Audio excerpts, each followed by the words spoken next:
Sa Majesté et son bien d'Amboué, on n'a pas beaucoup vu les chefs traditionnels se mobiliser depuis cette crise qui secoue les régions du nord-ouest et du sud-ouest du Cameroun. Est-ce à penser que finalement les chefs se sont dit que ça brûle, nous on regarde. Ou alors, on attend que ça brûle complètement pour venir en aide. Que s'est-il passé? Pourquoi les chefs sont restés tranquilles face à ce qui se passe dans le nord-ouest et le sud-ouest du Cameroun? Ah non, je ne peux pas vous laisser dire que les chefs sont restés tranquilles, ce n'est pas vrai.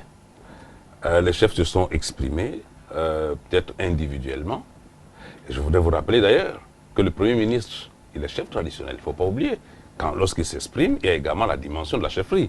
On a tendance à l'oublier. Donc, si vous prenez cet exemple-là uniquement, vous allez voir que les chefs sont impliqués. D'ailleurs, la démarche qui a été la sienne est inspirée par son autre fonction, cette fonction dans le civil, qui est cette fonction de chef traditionnel. Donc, je ne peux pas vous laisser dire que les chefs ne se sont pas exprimés. Ce qui a changé depuis le 22 juin dernier, par notre rencontre de Bachenga, c'est qu'avant, les chefs, vous savez, les chefs traditionnels, les patriarches ne se précipitent pas.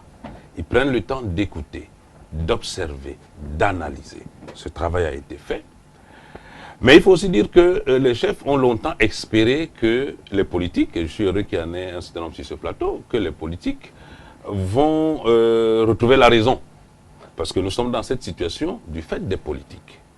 C'est la vie des chefs. Nous avons, évidemment, du fait des politiques, c'est eux qui se disputent, c'est eux qui veulent le pouvoir, c'est eux qui veulent ceci. Les revendications que nous avons aujourd'hui, celles qui veulent faire imploser le Cameroun, sont éminemment politiques. Donc c'est du fait des politiques que nous sommes dans cette situation. Nous avons donc espéré, pendant tout ce temps, qu'ils allaient retrouver la raison. Ce n'a pas été le cas.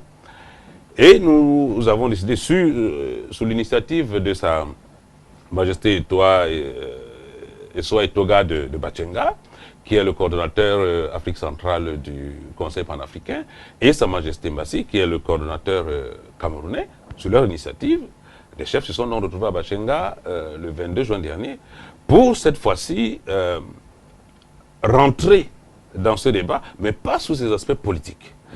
Prendre suffisamment de hauteur et ramener le calme. Et si vous permettez